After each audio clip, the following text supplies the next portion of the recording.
¿Cómo están? ¿Están bien? Hey, qué bueno verlo. Gracias por acompañarnos hoy día. Si esta es tu primera vez, bienvenido a Iglesia Vida. Esperamos que puedas estar disfrutando de un excelente tiempo con nosotros aquí. Y la verdad es que estamos súper contentos de que nos puedas acompañar. Pero antes de comenzar cualquier cosa, quiero pedirles que nos tomemos unos pequeños minutos y que podamos hacer una oración especial por lo que está pasando en Brasil y en particular en el Amazonas, ¿ok? Es una situación terrible que no solo afecta a este sector, sino que afecta al mundo en general. Así que tomémonos unos minutos y podamos orar por lo que está sucediendo. Señor Jesús, en esta hora simplemente te rogamos tu intervención y tu mano poderosa de acción sobre lo que está sucediendo en el Amazonas. Te pedimos, Señor, que tú puedas abrir puertas para que esto, Señor, se acabe rápidamente. Utilice, Señor, a los bomberos y a todas las agencias de los distintos países que están interviniendo para que esto pueda terminar pronto. En el nombre de Jesús. Amén. Y amén. Hey, hoy día estamos terminando esta serie que comenzamos ya hace bastantes semanas atrás, 4 semanas atrás, donde hemos decidido hablar de temas que son bien difíciles y que a veces nos cuesta presentarlos, que nos cuesta de alguna manera entablar esas conversaciones con otras personas o incluso en un ámbito como este. Y hoy día, para terminar, quiero plantearles un tema que en verdad ha sido bien difícil, incluso para mí, preparar el mensaje, pero creo que es importante que lo podamos hablar. Pero para esto quiero introducirle a mi familia. Usted me conoce a mí y siempre me ve a mí, pero pocas personas conocen a mi esposa, a mis hijas, y quizás la ha visto, pero que hoy día quiero hacerle el gran honor de que conozca a las reinas de mi casa, ¿ok? Aquí tengo una foto que quiero poner. Ahí están. Este fue un viaje que hicimos hace unas semanas atrás a Moab. Y ahí está la más hermosa que está ahí al medio, es mi esposa. La segunda más hermosa es Cambria. Y la que no es menos hermosa, pero que también es hermosísima, mi bebé Camila. Ahora, ¿por qué les introduzco a mi familia? Porque hay algo bien particular con mis hijas. Obviamente que cuando uno como hombre está rodeado de... ¿Cuántos padres, hombres, aquí tienen puras mujeres? A ver, déjenme ver su mano. Ok, usted sabe lo que significa ser el rey de la casa, ¿cierto? Es como que... Entonces, hay algo particular con mi hija y sobre todo con la más chica, ok, con la más pequeña. Es que por alguna razón le encanta el azúcar, le encantan los dulces, le encanta... Y todo eso... no es nutritivo. De hecho, por ejemplo, todos los días me dice si vamos a ir al Rancho Marque a buscar helado porque le encantan los helados del Rancho Marque. Qué sé yo, hoy día la vi y lo primero que estaba comiendo unos dulces que le habían dado, unos premios que se había ganado, y me muestra así como súper inocente. Y esas caras que hacen nuestros hijos, que te roban el corazón y uno no los puede corregir automáticamente. Es como, te roban el corazón, pero luego uno tiene que... En fin.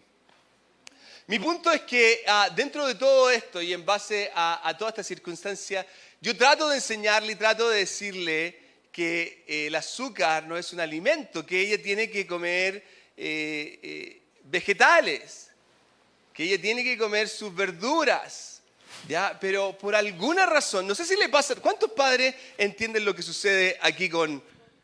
¿Cuántos de ustedes saben lo que significa el tratar de decirle a sus hijas y a sus hijos, no coma dulce, pero es como una pelea eterna, ¿cierto? ¿Está conmigo? Hay algunos que tratamos de vivir esta vida saludable, pero quiero decirle a todos los padres que tratan de vivir esta vida saludable, hay un lado oscuro de sus hijos que un día lo va a descubrir. Ahora, esto quiero que entienda que no significa que yo no la quiera, que yo no quiero que ella no coma dulces. Y aquí hay un principio que se esconde detrás de esto, ¿ok? Y lo puse de esta manera. No porque no la deje, quiere decir que no la amo. Al contrario, porque no la dejo es porque la amo y porque me preocupa su vida y porque estoy interesado en ella. Pero quizá ella lo ve de una perspectiva completamente distinta. Pero en el fondo yo la amo y porque la amo es porque no la dejo. Pero desde el punto de vista de ella, en su inocencia, no porque ella, y lo puse así, no porque ella piense que sea bueno, es bueno. Y siento yo que de un modo u otro nosotros vivimos así en nuestra vida en general. A veces sentimos que Dios nos prohíbe cosas porque Él no quiere que disfrutemos. Y a veces cosas que nosotros pensamos que son buenas, en verdad no son buenas. Más aún cuando se trata de nuestra sexualidad. Cuando hablamos de lo que tiene que ver con nuestra identidad como individuos. Y en el fondo, dentro de todo esto, vivimos este conflicto en donde tenemos individuos, ya sea en nuestro trabajo, amigos, personas, en la escuela, en la universidad, que nos dicen que esto es algo que tú tienes que experimentar. Cuando se trata de nuestra vida sexual y de cómo vivirla, por ejemplo, entre más tú puedes conocer, muchísimo mejor. Cuando se trata de mi orientación sexual, se plantea este concepto de que yo tengo que vivir en base a aquello que yo sienta que es mejor. Entonces, en base a cómo yo me sienta, es en cómo yo puedo experimentarlo. Y de una u otra manera, siento yo que tenemos que viajar y ponernos en la posición de, si hay un creador, este creador tiene que haber definido ciertos estándares. Y los estándares que el creador nos deja no tiene que ver con un hecho de que Él no nos ame, no tiene que ver con un hecho de que Él no quiere que nosotros disfrutamos, Él lo hace en su diseño perfecto. Y obviamente que aquí está el conflicto mayor. Y el conflicto mayor es que el ser humano está quebrantado y trata de vivir un ideal, ya sea desde la manera personal o desde la manera dictada por Dios. Entonces, mi intención hoy día es que podamos hablar de este tema y que podamos profundizar y entender. Y para esto, obviamente, tenemos que ir al principio. Tenemos que basarnos en cómo Dios establece todo esto. Si estamos aquí, es porque de alguna u otra manera estamos buscando la dirección de Dios. Tú y yo estamos aquí porque queremos conocer cuál es la dirección que Dios tiene para nuestra vida. Y si Dios tiene una dirección específica y particular, entonces es válido que podamos seguirla. Entonces, quiero que venga conmigo a Génesis capítulo 1, en la misma creación, cuando Dios crea al ser humano y dice lo siguiente: entonces Dios dijo, hagamos a los seres humanos a nuestra imagen para que sean como nosotros. Es sumamente interesante el hecho de que Dios está estableciendo un concepto en particular, algo específico. Y continúa y dice, ellos reinarán sobre los peces del mar, las aves del cielo, los animales domésticos, todos los animales salvajes de la tierra y los animales pequeños que corren por el suelo. Si ustedes se fijan, lo primero que Dios establece es un concepto de un diseño con un propósito. No es al azar, hay una diferenciación. Hay algo que nos diferencia del resto de los animales. Y hay animales que son muchísimo más grandes que nosotros, pero que de alguna otra manera Dios marca esa diferencia en el ser humano haciéndolo especial. No todos los animales son creados a la imagen de Dios, con excepción de uno: nosotros, el ser humano. Y esta idea de un concepto de asemejarnos a Dios no tiene que ver con un aspecto físico, ¿okay? Porque hay individuos y hay religiones que presentan una idea donde Dios tiene un cuerpo físico, que es una mentira. No, Dios no tiene un cuerpo físico. Cuando habla de esta semejanza, tiene que ver con algo completamente distinto, pero en el caso particular de lo que se nos está presentando aquí, se da una idea de intencionalidad, ¿ok? Y de diferenciación. Dios hace algo intencional con el ser humano y lo hace diferente. Y eso diferente tiene que ver con algo que es súper especial y es el regalo mayor que nosotros, que tú y yo como ser humano tenemos, y es lo que se llama la voluntad. Nosotros como individuos tenemos la voluntad de decidir tomar acción en algo. Un animal se basa en su instinto. Nosotros como seres humanos nos basamos en la voluntad. En esta libertad que yo tengo de decidir si hoy día, por ejemplo, yo como azúcar o me como unos panes dulces o me como una ensalada. Si voy al McDonald's o voy a un lugar que es más saludable. Si hago ejercicio o no hago ejercicio. Si tengo una vida sexual activa antes del matrimonio, después del matrimonio. Todo eso se basa en mi voluntad y en la capacidad que yo tengo de tomar una decisión, de decidir. Es el mejor regalo y el más grande regalo que nosotros tenemos como individuos y que nos asemeja a Dios. Ahora continúa en el versículo 27 y dice lo siguiente: así que Dios los creó a los seres humanos a su propia imagen. A imagen de Dios los creó, hombre y mujer los creó. Fíjense que aquí se determina algo particular y específico. Y quiero que piense en esto y que entienda lo siguiente. Cuando vemos la creación de Dios, se destaca un diseño perfecto. Hombre y mujer. Hay una diferenciación. Él marca una diferencia y lo establece. Y esto está comprobado científicamente. Cuando los científicos ven los cromosomas del hombre y de la mujer, se destacan. XX para la mujer, XY para el hombre. No importa los cambios y las operaciones que yo pueda hacer en mí, mi cromosoma siempre va a indicar algo específico. El mapa que hay en mí, que es mi ADN, siempre va a presentar algo específico. Yo no puedo cambiar mi identidad sexual. ¿Por qué? Porque está definida. Y esto es algo, como les decía, que se establece en el principio y se marca una diferenciación entre hombre y mujer. Pero Dios comienza a hacerlo aún más específico. Y cuando vemos la creación del hombre, cuando Dios se nos narra en el Génesis, cuando Dios toma el barro y comienza a formar al hombre, aquí se da algo aún más particular y aún más específico que tiene que ver con cómo estos individuos, hombre y mujer, se van a relacionar. Y esto es lo que dice el capítulo 2, versículo 24, dice lo siguiente: esto explica por qué el hombre deja a sus padres y se une a su esposa y los dos se convierten en uno. El Creador nos da una dirección clara de cómo es su creación. El Creador nos da una dirección clara de la diferenciación que hay. Y el Creador a la misma vez nos da un estándar de cómo estos se relacionan. Ahora, tal cual como les decía, la identidad del ser humano hoy en día no está determinada por lo que el Creador dice.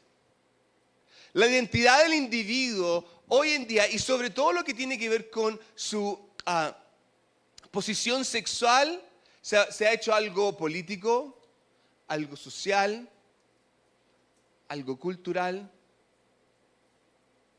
Lo que menos es algo personal.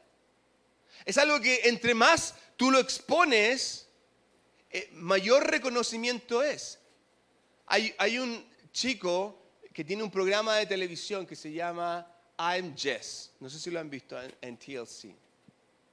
Y él es un niño varón que a los 12, 13 años comenzó una transformación a convertirse en una mujer. Y es políticamente, socialmente y culturalmente es sumamente aceptado. Entonces, de alguna otra manera, lo que tiene que ver con mi sexualidad, lo que tiene que ver con mi orientación y la dirección que yo debería llevar, más que algo personal, es algo político, es algo social y cultural. Y cuando vemos lo que la cultura nos dice, cuando vemos lo que el mundo nos dice, el mundo dice lo siguiente: tu sexualidad te define. Tú eres definido por tu sexualidad. Entonces, si tú te sientes como un hombre en un cuerpo de una mujer, tú puedes ser un hombre en un cuerpo de una mujer. Si tu sexualidad te dice que tienes una tendencia y tus gustos no están hacia el sexo opuesto, perdón, sino que están hacia el mismo sexo, eso está bien. Si tu orientación sexual o tu sexualidad está desde el punto de vista que tú quieres experimentar con distintas personas, eso está bien. Y de hecho se está llegando a un punto hoy en día, y esto está sumamente escondido, donde quieren que este consentimiento entre un adulto y un menor pueda ser aceptado política, social y culturalmente. Donde un adulto pueda tener una relación sexual activa con un menor si este menor consiente. Y como les digo, si yo tengo esa orientación, eso me define a mí como un individuo. Pero algo que tenemos que entender es que Dios nos dice algo completamente distinto. Dios nos dice, yo te defino. Yo te digo cuáles son los márgenes. Yo te digo cómo tú te tienes que relacionar con el resto, cómo tú te tienes que manejar, yo te defino. Ahora, el problema que hay hoy en día, y lamentablemente la situación que se da, es que nosotros nos encontramos en un mundo que está perdido. Y en este caso, la humanidad está quebrantada. Y por causa de que la humanidad está quebrantada, entonces tiene una orientación que se basa en sus propios deseos, en su propia carnalidad y tratar de satisfacer esa. No importa si es en una relación con el mismo sexo, no importa si es una relación con alguien menor, no importa si es una relación con múltiples parejas, no importa. Entonces todo esto es por causa de que la humanidad está quebrantada y la humanidad va a tratar de empujar en una dirección en donde va a tratar de llenarse a sí misma. Y aquí quiero que entiendan lo siguiente, porque Dios es claro y específico en cuál es su diseño, cuál es su deseo, cuál es la forma que Él ha establecido de que se armen estas relaciones. Y aquí nosotros tenemos la opción. Y lo puse de esta manera. Mi identidad está definida por Dios. Y yo puedo reinterpretarla. Yo puedo decir, no, Dios me ama sin ningún límite. Entonces yo puedo vivir mi vida sexual como yo quiera porque Dios me ama. Y si Él me ama, me acepta tal cual como yo soy. Me acepta y me deja vivir como yo quiero vivir. O puedo rechazarla, decir, esto no es algo que yo quiero, no es la dirección en la cual yo quiero llevar mi vida. O puedo aceptarla.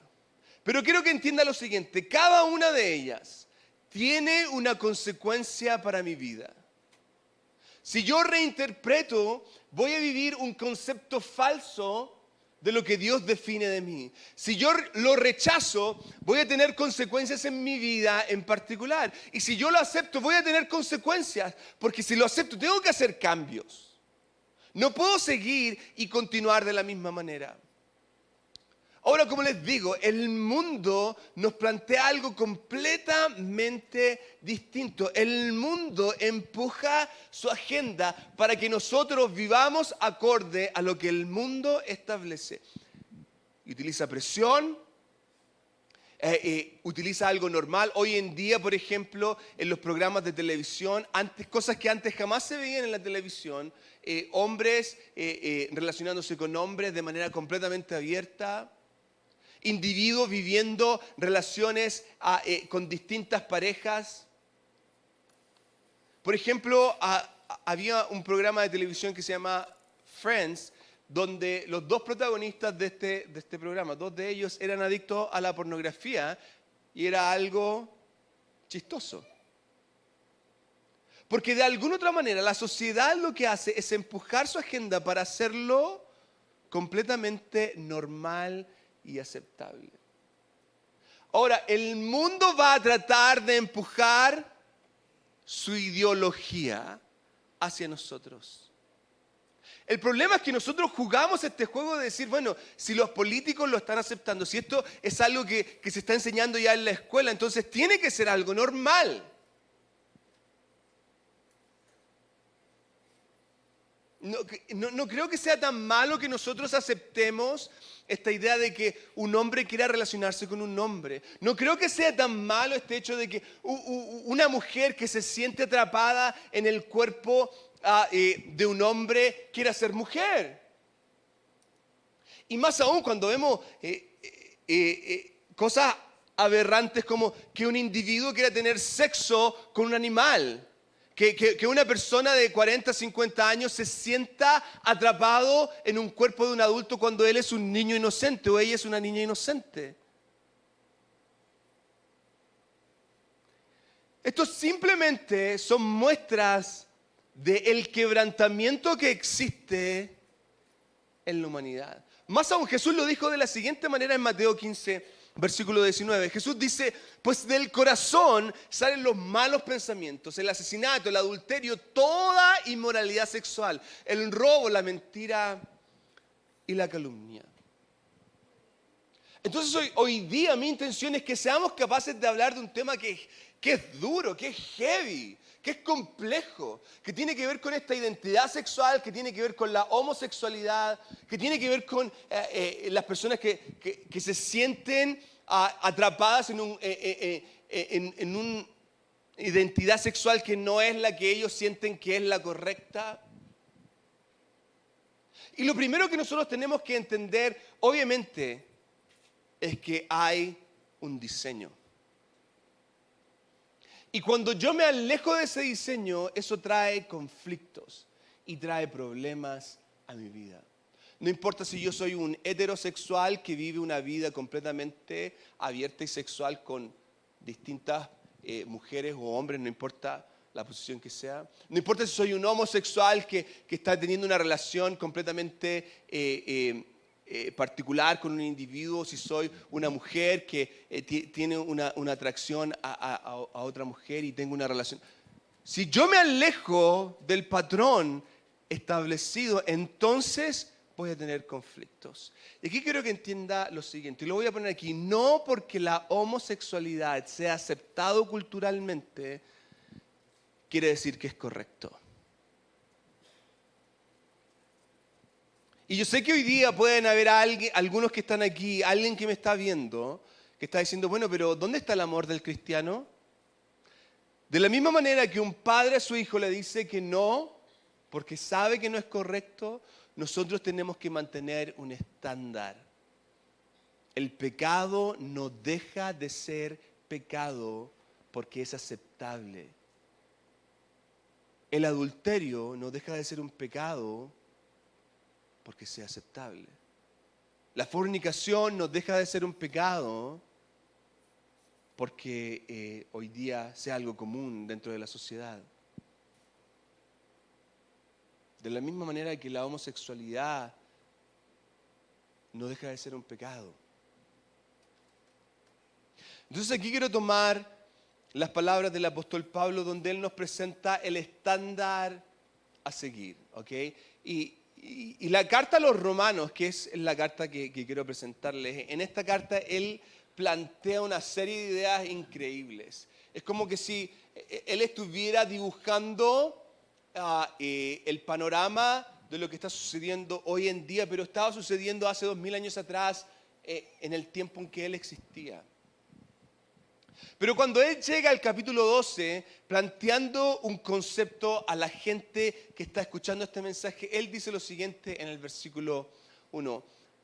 Romanos capítulo 12, versículo 1. Por lo tanto, amados hermanos, les ruego que entreguen su cuerpo a Dios por todo lo que Él ha hecho a favor de ustedes. Él ha planteado un argumento antes que de este capítulo donde Él está diciendo, Cristo ha muerto por nosotros, Él ha entregado su vida, entonces tiene que haber una expresión que nazca de nosotros. Y lo primero que Pablo está planteando, el primer concepto que Él está entregando es que, ¿se fijan cómo funciona la voluntad? Que su voluntad la sometan a Él y se entreguen a Él. Se den voluntariamente a Él, ponernos a su disposición.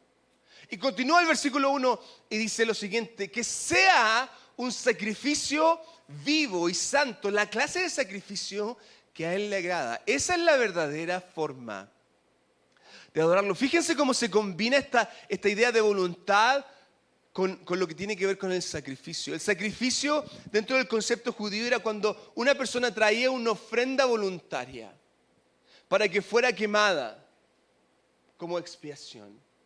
Ahora Pablo está diciendo que ese sacrificio seas tú, que ese sacrificio sea tu persona, tus deseos, ya sean si son de tener una vida completamente promiscua, tráelo como un sacrificio delante de Dios, que pueda morir, que pueda ser quemado en el altar.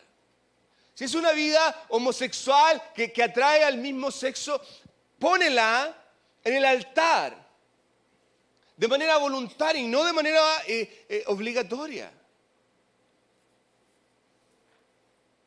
Trae tu corazón, trae tu vida como una ofrenda. Creo que entiendan lo siguiente, para romper con la inclinación de mi naturaleza, debo entregarme en sacrificio. Y esta idea de la naturaleza que hay en nosotros es algo que Pablo plantea en esta carta de manera increíble. Él dice, hey, hay una tendencia en mí. Hay algo que a mí me empuja a hacer lo que no quiero hacer, cuando lo que quiero hacer es lo que no hago. Hay una tendencia en mí, hay una naturaleza, y la mejor manera de romper con esa naturaleza es entregarme en sacrificio. O como Jesús lo dijo, hey, si quieres venir en pos de mí, toma tu cruz y sígueme. Muere a ti y sígueme a mí. Y esta es la decisión que yo tengo que ser capaz de decidir a la hora de hacerme su discípulo.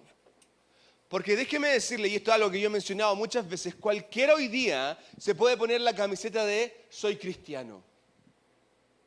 Pero no cualquiera está dispuesto a morir. No cualquiera está dispuesto a entregarlo todo. Y Pablo continúa en el versículo 2 y dice lo siguiente, no imiten las conductas ni las costumbres de este mundo. Interesante, ¿eh? ¿Cómo está diciendo, hey, la cultura está haciendo algo, el mundo hace cosas de cierta manera, pero ustedes no imiten? Y esta versión no imiten es una versión bien mala, debería decir ahí, no se amolden. Esa es la palabra literal. Y la palabra significa algo que se pone a presión y toma la forma de. Entonces, cuando el mundo viene y nos presiona con su ideología, cuando el mundo viene y nos presiona con su perspectiva, lo que Pablo, inspirado por el Espíritu Santo, nos está diciendo es, ustedes no se dejen amoldar. La presión va a ser fuerte, pero ustedes no se dejen amoldar. Y esta es la parte quizás que es más difícil, porque tenemos la tendencia a ceder bajo presión. Incluso tenemos la tendencia a actuar como los otros por causa de la presión. Entonces Pablo está diciendo, hey, no imiten las costumbres de este mundo, y continúa en el versículo 2 y dice, más bien, dejen que Dios, y esto me fascina, dejen que Dios los transforme en personas nuevas al cambiarles la manera de pensar. ¿Se fija cómo se aplica esta idea de voluntad? Deja que Dios transforme. Deja que Dios intervenga. Y para esto, obviamente, yo tengo que entender cuál es el concepto de Dios. Dios no quiere que yo viva una vida promiscua. Dios no quiere que yo viva una vida en adicción a la pornografía. Dios no quiere que viva engañando a mi esposa. Dios no quiere que viva siendo una persona que tiene una relación con alguien del mismo sexo. Entonces yo tengo que dejar que Él transforme mi manera de pensar y me haga alguien nuevo. Tengo que dejar que sea Él quien defina mi identidad. ¿Y sabe qué? Cuando abrimos la puerta para que Dios tome el control, Él es quien marca el estándar. Él es quien define. Él es quien me dice cómo me tengo que relacionar, cuál es la manera más apropiada de hacerlo. La pregunta es, ¿estoy yo dispuesto? Porque por el contrario, cuando dejo que sea mi carne la que tiene el control, me transformo en un idólatra. Porque es mi carne a la que yo le traigo ofrendas. Es mi carne a la que tengo que satisfacer. Es el Dios de mi carne al que tengo que agradar constantemente. Y Pablo nos está diciendo, hey, deja que Dios sea el que defina. Deja que Dios, sea el que transforme.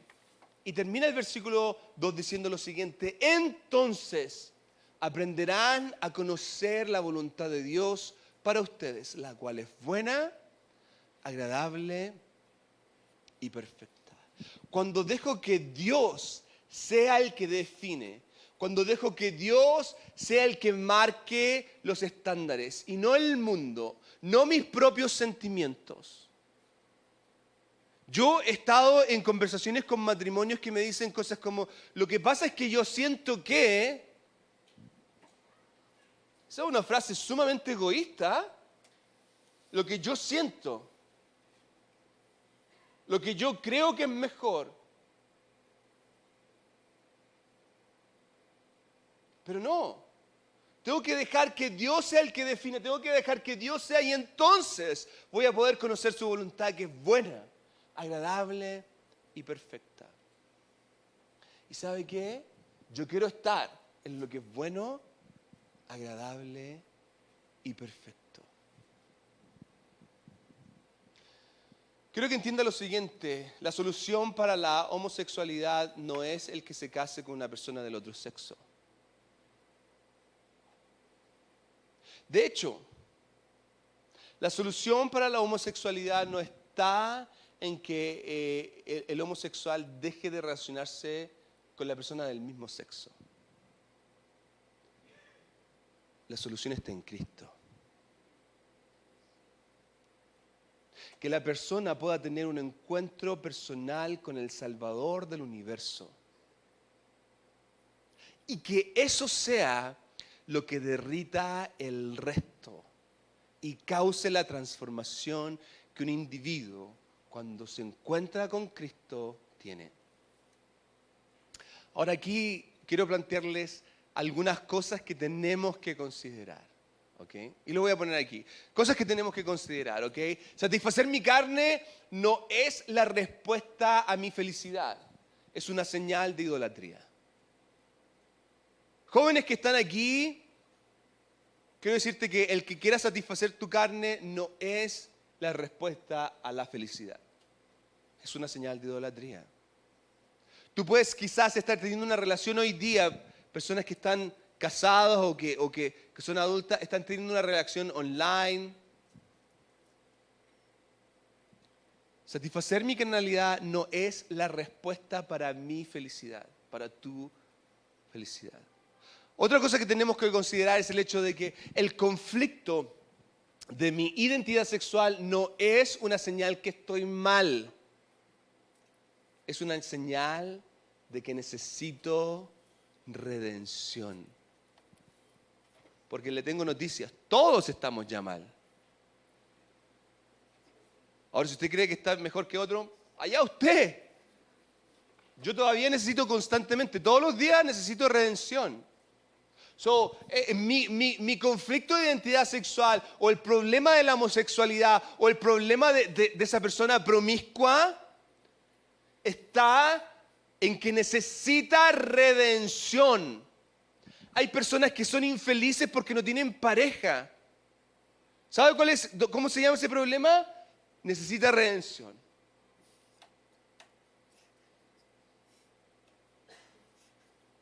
Otra cosa que tenemos que considerar, una persona homosexual o transgénero está tan quebrantada como tú y como yo.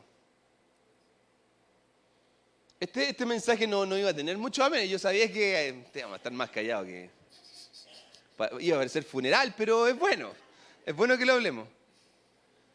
Sí, estaba en una conversación en un estudio bíblico esta semana y alguien me decía, sí, lo que pasa es que cuando yo pienso en lo que esta persona hizo toda la vida casado, y me da este ejemplo, me dice, toda la vida casado y ya después de, qué sé yo, 50 años de matrimonio, él confiesa que él es homosexual.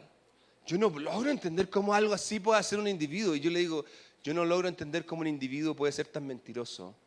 Cómo un individuo puede estar robando. Cómo un individuo puede... ¿Sabe por qué? Porque esa persona que a los 50 años de matrimonio confesó que era homosexual, está tan quebrantada como aquel que le gusta mentir, como aquel que le gusta robar, como aquel que está, qué sé yo, engañando en sus taxes.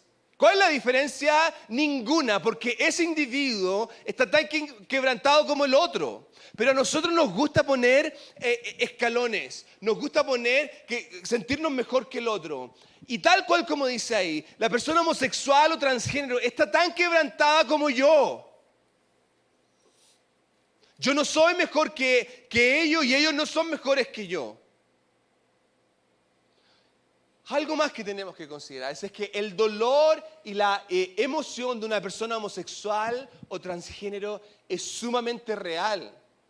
Yo no puedo hacer menor que una persona me diga, lo que pasa es que yo tengo deseos hacia una persona del mismo sexo. Yo no lo puedo mirar y decir, bueno, ¿sabes qué? No seas tonto, ¿cómo se te ocurre? No, es real, es sumamente válido.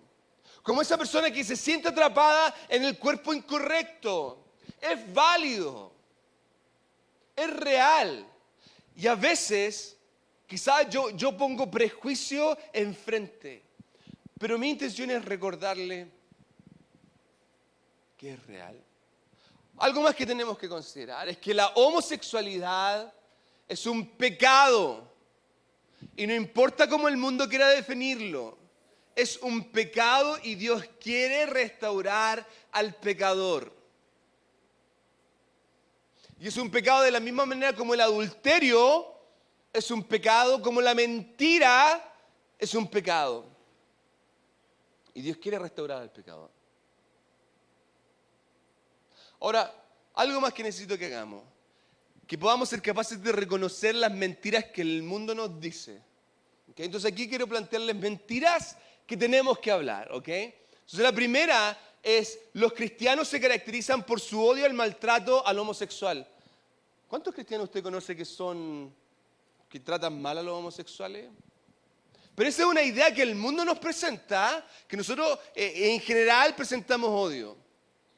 Que en general tenemos que queremos hacerles daño. Y quizás hay muchos de nosotros que experimentamos la homosexualidad porque en nuestra familia hay alguien que es homosexual. Hay alguien que está experimentando este conflicto de identidad. Y esa es una mentira.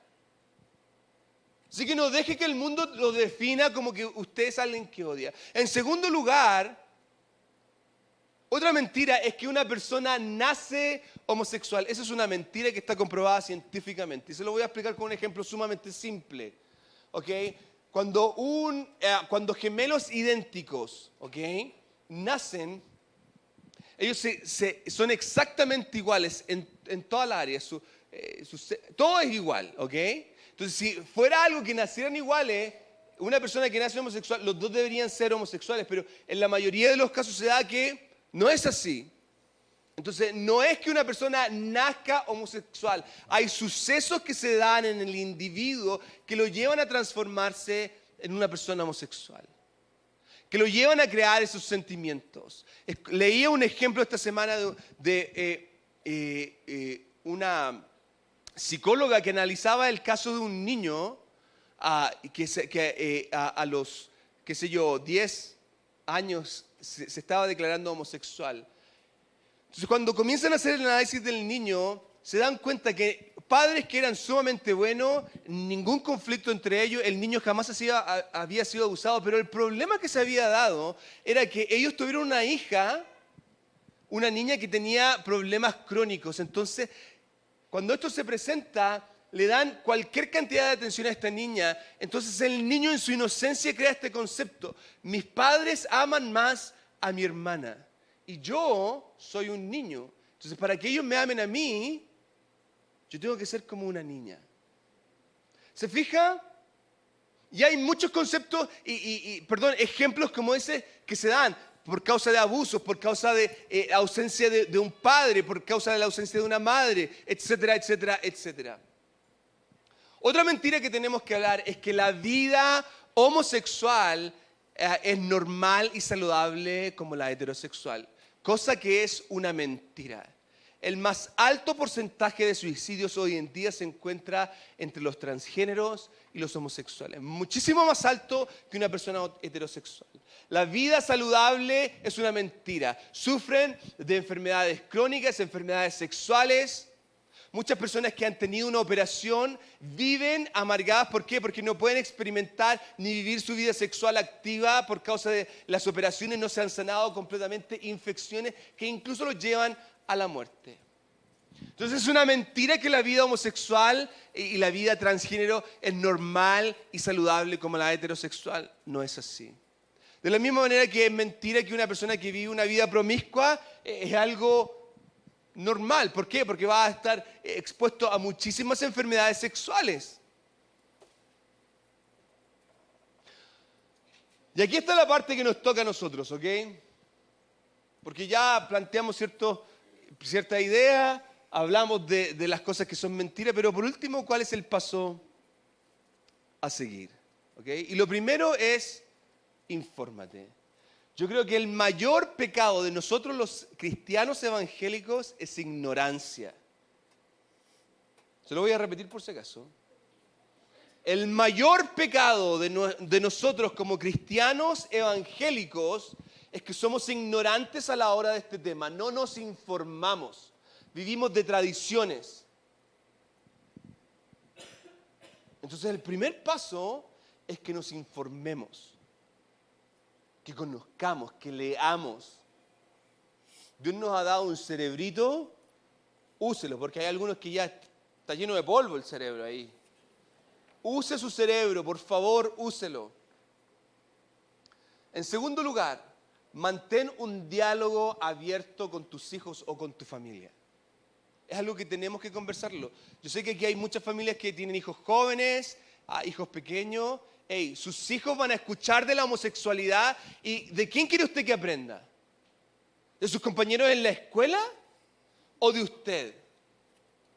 Entonces, por eso lo primero que tiene que hacer es informarse. Mi labor no es educar a sus hijos. Es su labor. Infórmese. Siguiente. No nos amoldemos a la visión falsa de amor que el mundo ofrece. Porque el mundo nos dice que si nosotros en verdad amamos, vamos a aceptar y los vamos a dejar que sean tal cual son. No, esa no es una visión de amor. Usted no está representando amor cuando a todo le dice que sí. No. Tengo que tener conversaciones honestas, tengo que tener conversaciones directas. Tengo que ser capaz de entablar conversaciones que muestren lo que es verdad. Algo más que tenemos que entender es que nosotros, sobre todo nosotros los que somos cristianos, tenemos que crear relaciones sanas y sólidas con personas homosexuales. ¿Cómo van a escuchar del Evangelio? ¿Cómo van a ver la vida de Cristo si no hay nadie que se las presente? No hay nadie que les muestre amor. Hay una mujer que durante los años 80 ya fue activista de los derechos del homosexual, de LGTB, etcétera, etcétera, lesbiana. Tenía su pareja. Cuando ella conoce a Cristo y su vida es transformada, cuando encuentra un matrimonio cristiano que en primer lugar le abrió su casa, la escuchó, le respondió sus preguntas, jamás la juzgó y siempre le mostró amor. Y siempre la llevó a lo que la Escritura decía. Pero alguien le presentó una oportunidad. Tenemos que ser capaces de crear relaciones sanas y sólidas con personas homosexuales, donde podamos compartir de la verdad. Y algo más que quiero que logre entender. Haz a Jesús y no la homosexualidad el centro de la conversación. Es Jesús, no la homosexualidad. Es Jesús. Es Jesús quien dio su vida, es Jesús quien te ama, es Jesús quien quiere hacer algo en ti, es Jesús quien tiene la capacidad de llenar tu interior y de satisfacer todos tus deseos. Es Jesús y nadie más. Yo sé que este es un tema que es sumamente complejo, pero tenemos que ser capaces de hablarlo, comenzando en nuestra casa, en nuestra familia. Darnos el tiempo de plantear este tema. Cierra sus ojos. Señor Jesús, en esta hora, simplemente queremos pedirte que nos ayudes. Este es un tema sumamente difícil y quizás hay muchas otras áreas de las que yo no he planteado ni he presentado que son necesarias que las conversemos. Ayúdanos, Señor. Ayúdanos, Señor, a lidiar con esos individuos, con esas personas que están experimentando esta atracción al mismo sexo. Aquellas personas que están experimentando, Señor, este conflicto de sentirse atrapadas en un género, en un sexo que sienten que no es el de ellos. Ayúdanos, Señor. Ayúdanos, Señor, a ser los que muestran amor y gracia, los que extienden la mano, Señor, y ayudan a esa persona a encontrarte a ti, Jesús. Ayúdanos, Señor. Mientras todos los ojos están cerrados, no puedo dejar de hacer esta invitación porque si hay alguien que quiero ser el protagonista de esta conversación es Cristo. Y Cristo es quien puede transformar la vida de un individuo. Entonces puede que tú estés aquí y no tengas ningún conflicto de manera sexual ni nada, pero tienes un conflicto espiritual donde necesitas la transformación, necesitas a Cristo en tu vida. Si hay alguien que quiere decir, yo quiero entregarle mi vida a Cristo hoy día, levanta tu mano ahora ya. ¿Hay alguien aquí? Levanta tu mano, veo tu mano, gloria a Dios. ¿Hay alguien más? ¿Hay alguien más que quiera decir, yo quiero entregar mi vida a Cristo? ¿Hay alguien que me está viendo hoy día que está diciendo, hey, yo necesito a Cristo? Y hace esta simple oración, repite ahí donde estás, dile, Señor Jesús, perdóname, me arrepiento, soy pecador, te necesito. Ven a vivir a mi vida. Hazme una nueva criatura. Yo reconozco que tú moriste en la cruz, resucitaste de entre los muertos y hoy día vives. Te doy el control a ti. En el nombre de Jesús. Amén y amén. Demos un aplauso a los que hoy día han dado este paso. Gloria a Dios.